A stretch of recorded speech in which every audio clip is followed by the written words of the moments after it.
디모데에게 보낸 바울의 경고가 되겠습니다. 이 목회 일반이죠. 목회 활동.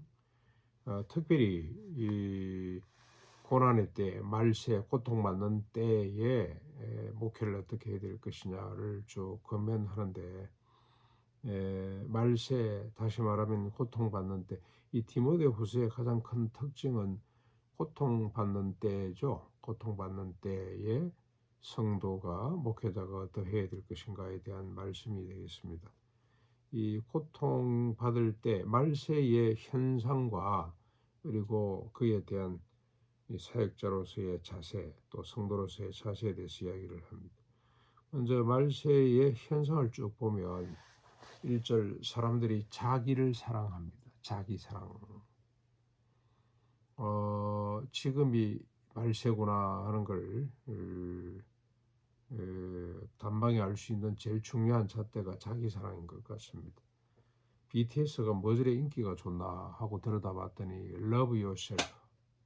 어제 연희하고 타고다가 80년대 연희 설명이 80년대 유명한 그룹이라 그러는데 지금은 거진 해체 상태라고 미국 그룹인데 No more than big, no more big than you.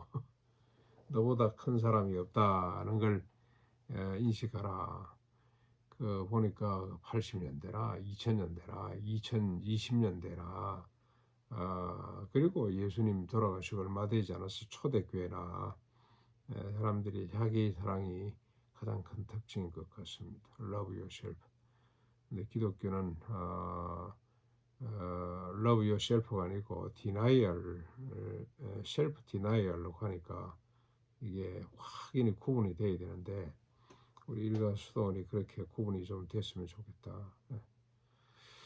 그리고 종말의 때, 고통받는 때는 사람들이 돈을 사랑하게 됩니다. 돈. 이것도 지금 최대의 관심사. 지금 지구상에 있는 모든 인간들, 어제 저녁에 누워서 그 미국 그 상원 청문회를 봤어요. 청문회. 환경론자들을 불러가지고 그들을 공격하는데 제일 중요한 이슈가 돈입니다. 돈. 경제를 누가 책임질 거냐. 환경 중요하지만 일자리를 잃어가게 될 텐데 어떻게 감당하려고 그러냐. 플라스틱 반대하는 사람이 나왔는데 네가 지금 쓰고 있는 모든 게 다 플라스틱 아니냐. 어떻게 그러냐. 그 다음에 또 뭐 무슨 뭐 일자리 문제 때문에 전부 다 우리가 지금 자연 환경 때문에 파괴를 방지한답시고 우리나 동이나 니켈이나 이런 것들을 강산을 개발하지 못하게 하면 일감이 전부 다 어디로 가겠냐? 중국으로 안 가겠냐? 일전에 미국에서 쓰는 게 얼마인데 전부 다 중국에 의존할 수밖에 없는 이런 나라가 될 텐데 네 말이 맞냐? 이러고 막 따지고 드는데 이 환경론자들이 이 수세에 몰리는 걸 제가 봤습니다. 돈을 사랑하게 되고 자랑하게 되고 교만하게 되고 비방하고 부모를 거역하고 감사하지 아니하고 거룩하지 아니하며 무성하며 원통함을 풀지 않고 모함하고 절제하지 못하며 사나우며 선한 것을 좋아하지 아니하며 배신하며 조급하며 자만하며 쾌락 사랑하기를 하나님 사랑하는 것보다 더하며 경건의 모양은 있으나 경건의 능력을 부인하고 그들 중에는 남의 집에 가만히 들어가서 어리석은 여자를 유인하는데 이 어리석은 여자들은 여러 가지 욕심에 끌린 바 되어서 항상 배우지만 끝내 진리의 지식이 이르지 못하는 사람들이다. 네, 그리고 이 종말의 때는 진리를 대적하고 마음이 부패하며 믿음에 관하여는 버림받은 사람들이다. 오늘 이 교회마저도 이런 것 같습니다. 이 하나님의 나라에 대한 이야기를 하면 아무도 좋아하지를 않습니다. 받아들이지를 않습니다. 자, 이런 상황 가운데서 디모데가 취할 행동, 자세가 어떠한지를 설명을 합니다. 설득을 합니다. 5절에 보니까 이런 자들에게서 네가 돌아서라. 이런 자들과 어리석은 변론한다고 시간 낭비하지 말거라. 해봐야 아무 유익이 없고 차라리 믿음이 약한 사람들 오히려 더 믿음을 저버리는 결과를 초래하니 이런 자들로부터 돌아서거라 하고 이야기를 합니다.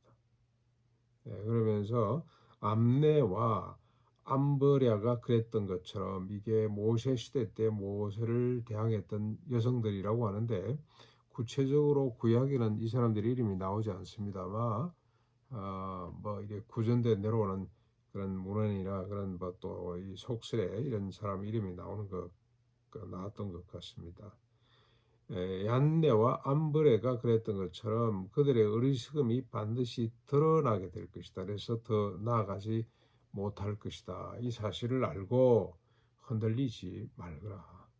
어, 진리가 아닌 사람들, 말세 사람들 아무리 떠들어도 그들은 반드시 끝이 난다는 겁니다. 하나님이 계시기 때문에 그런 거죠. 하나님이 심판하시는 거죠. 맡겨놓고. 목회를 하다가도 이런 일이 참 흔히 있습니다. 이상하게 목회자를 공격하고 모함하는 말들이 나오는데 그거 변명하려고 막 같이 논쟁을 하고 뭐 그냥 또 뭐 증거를 대봐라 이러고 싸워봐야 아무런 유익이 없습니다. 그냥 가만히 내버려 두면 저절로 해결이 됩니다. 저절로. 그래서 그냥 이 교회 주인은 주님이시다. 주님이 자기 교회를 해롭게 할 이유가 없잖아요. 그냥 맡겨놓고 조용히 기다리고 있으면 저절로 정리됩니다. 이 암내와 얌브라가 그랬던 것처럼 어들이 반드시 끝날 줄을 알고 조용히 기다리거라. 흔들리지 말거라고 권면을 합니다. 오늘 이 쭉 몇 가지 이제 세보지는 않았습니다만은 보면 이게 전부 다 오늘 우리들의 현상입니다. 그렇죠? 오늘 이 땅의 현상입니다. 참으로 고통의 때를 우리가 지금 살아가고 있습니다. 말세를 살아가고 있습니다. 그러면서 뭐 이런 생각을 하십시다. 우리가 뭐 한 번씩 원망도 하고 왜 이렇게 말귀를 못 알아듣냐, 왜 이렇게 믿음 찾기 힘드냐, 하나님의 나라가 왜 이렇게 소개하기가 힘드냐. 뭐 아침 7시 온 사람이나 오후 5시 온 사람이나 동일한 임금을 준다 그러면 아직도 이해를 못해요. 이해를 못합니다.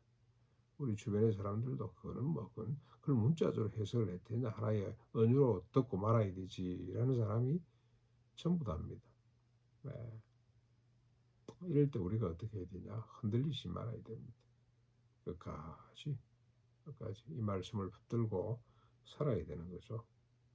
깨어 근신에 흔들리지 않는 것이 오늘 우리들에게 요구되는 하나님의 뜻이고 바울이 우리에게 권면하는 하나님이 성령 감동을 받아서 바울이 우리에게 권면하는 내용이라 생각하고 더 힘차게 손잡고 달려갔으면 좋겠습니다.